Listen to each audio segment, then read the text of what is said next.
I will say this about investing. Everything you do learn is cumulative. What I learned at 20 is useful.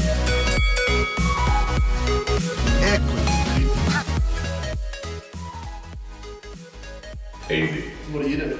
I'm a pantry guy. All sauces actually. Mustard. All sauces? Well, mustard. No, mustard is fridge for sure. No, Dijon mustard is. The American... Oh, yeah. I'm surprised you eat your American mustard. Yeah, okay. I actually have no preference. Sometimes it'll be fridge, sometimes it'll be pantry. But... What drives? No, wait, actually I take that back. Whoever sauce cupboard is pantry. Nice. I'm obviously not a big tomato sauce guy. Furphy, because they sponsor us. Well played. I'm into better beer at the moment, actually. Yeah, they're not bad. Yeah. No, Bryce, you're into like weird fruity beers. I like do love a good... pineapple sours. sours. Yeah. The 8.6% sours. Yeah. Sydney Swans. What? Why? No, I don't. It's Dude, Darcy plays for the Swans. I like the least Collingwood.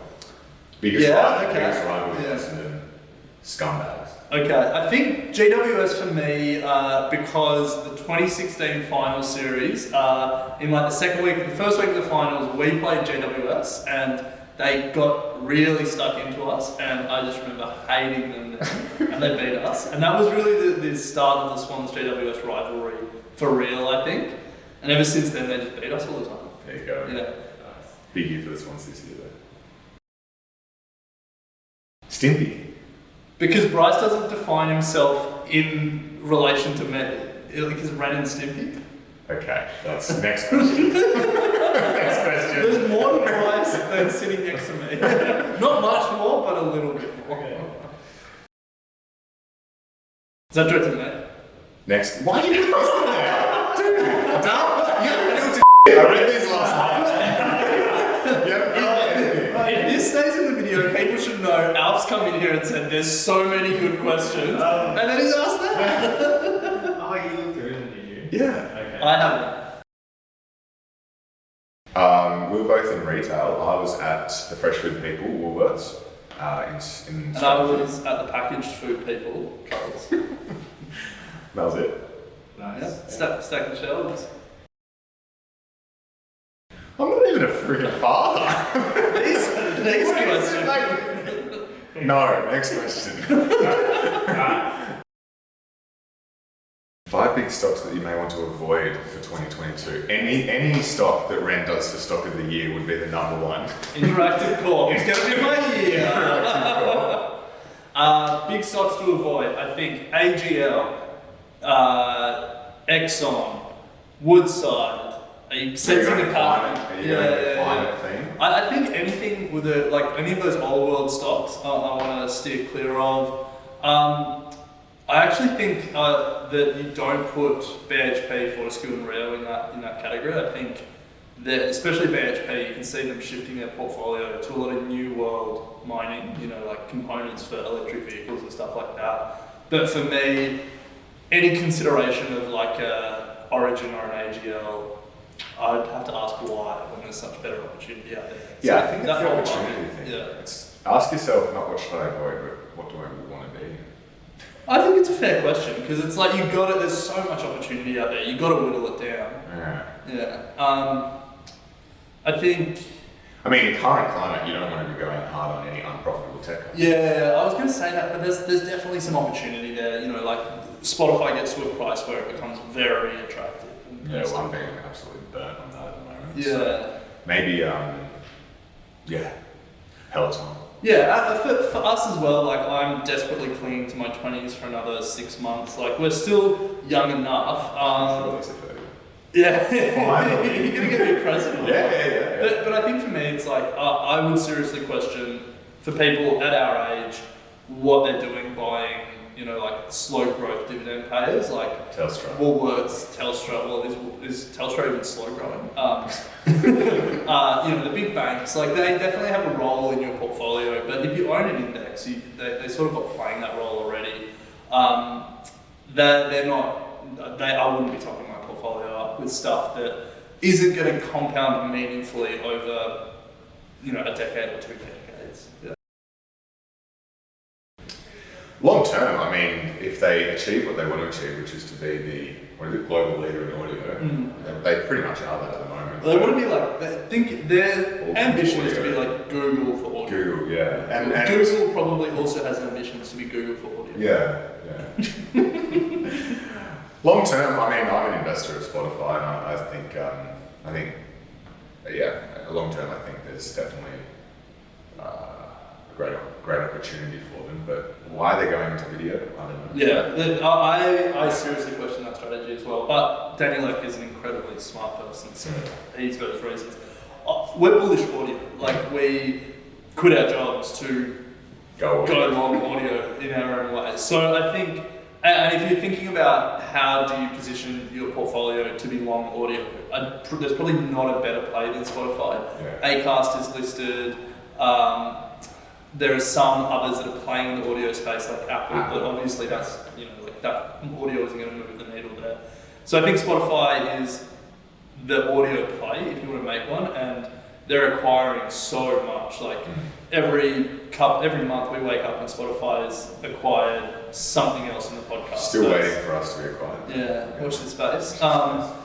So like, I think there's a lot of things to like about Spotify, but the question related to margins, and I think that's an important question. It's like Spotify, like so many of these high growth tech stocks, needs to figure out what a profitable business model looks like. And they have hundreds of millions of people paying them. Subscription. And they have good deals with the record labels where it's like it's a percentage of the subscription revenue that's portioned off and then allocated to them.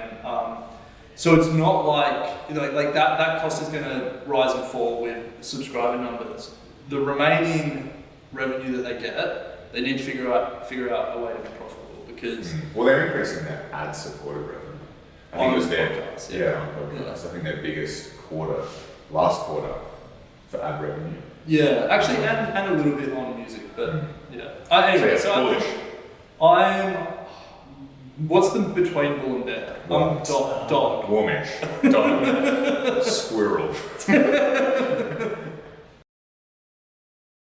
I think the question for me on that is, and I was actually thinking about this the other day because I've in full transparency, I'm an investor. I got in I think in the high 40s or 50s, right at its peak, and continued to buy into it as it sort of fell.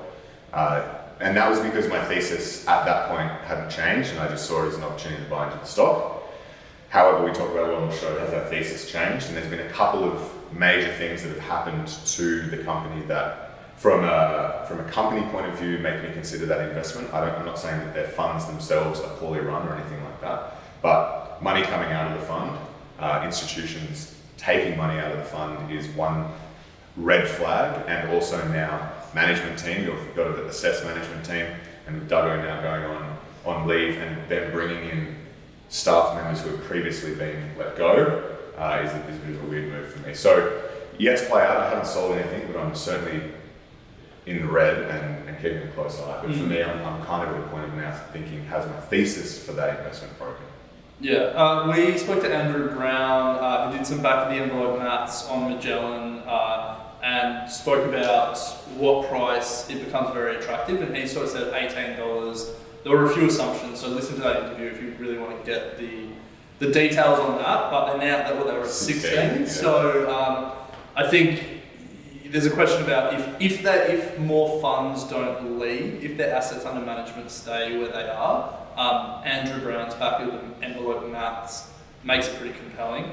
But as with all of these fund managers, they rise and fall by the stock picker, by the person that attracted all that money in the first place. So hopefully Hamish is doing okay, and hopefully he can rejoin soon. It's good to see Chris Mackay rejoining Magellan. He was the co-founder of Magellan, had left to do his own thing, but was still involved, but now he's coming back to support. So that's good to see.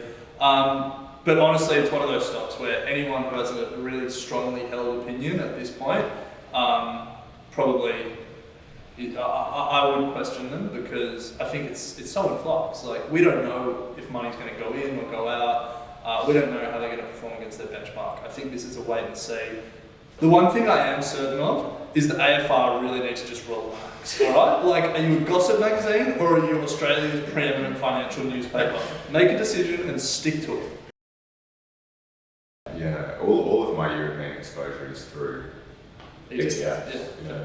Yeah, so I have UK ETF. I'm invested in a couple of mainland European companies, some German companies.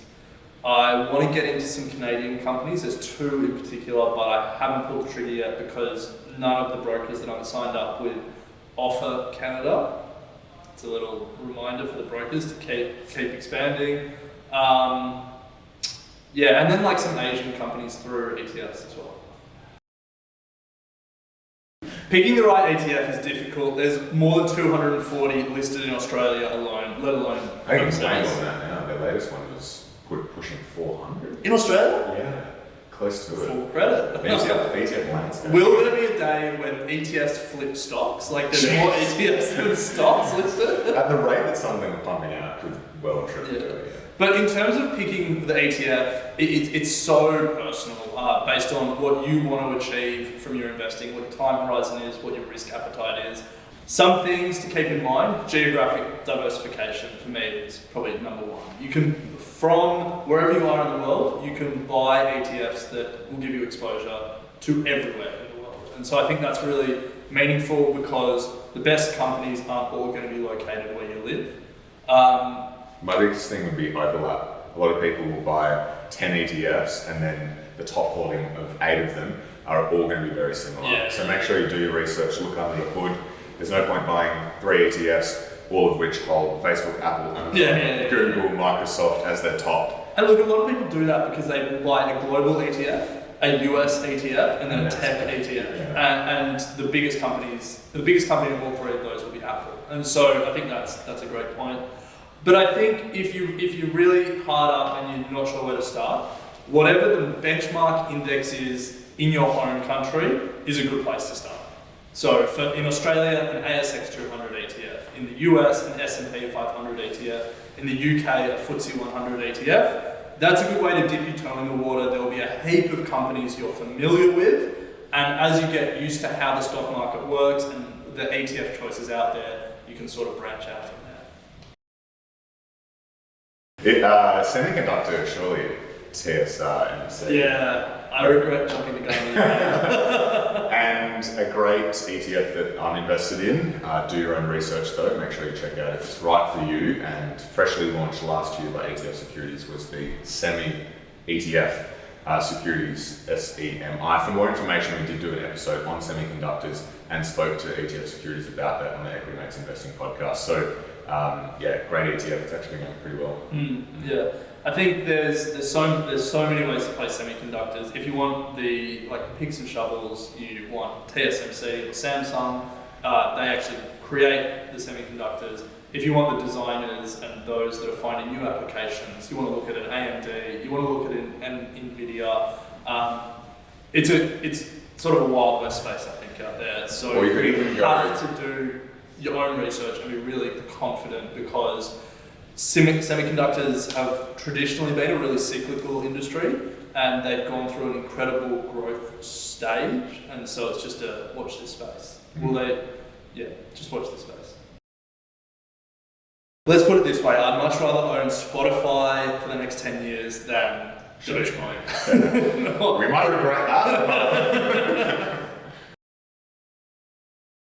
The serious answer, I think, is growing the team. Yeah, scaling. Yeah, Sure. and you know, when you start, Bryce and I started this, and we did everything, and it's really hard to relinquish that and to find people that you trust to take over that. I think we're in a really good place now. We're always looking for more people though, so careers@equitymates.com, hit us up. But for me, that's the real challenge: building the team and finding great people.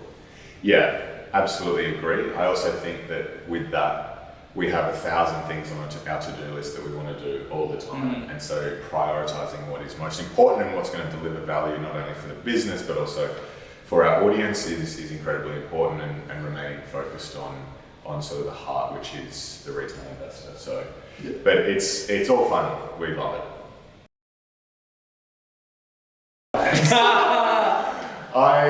Look, going public is a pipe dream. There's no way that it's anything that we're going to do in the next couple of years. I for a while, for the content, wanted to do a sort of joke IPO, but I don't think the ASX would let us do it. But I would love to do an IPO to take people on the journey through an IPO. We just might need to find a more relaxed stock when the exchange. moment's right. But in terms of what's coming, like Alec and I have never really sat down and said that we have this very specific end goal of what we're trying to achieve.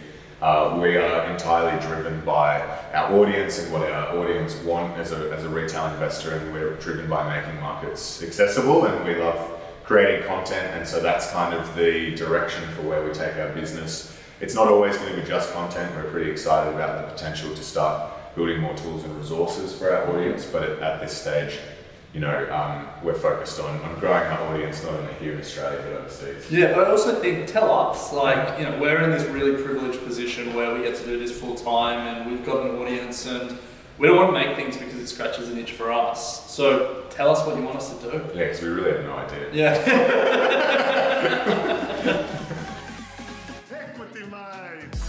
I will say this about investing. Everything you do learn is cumulative. What I learned at 20 is useful.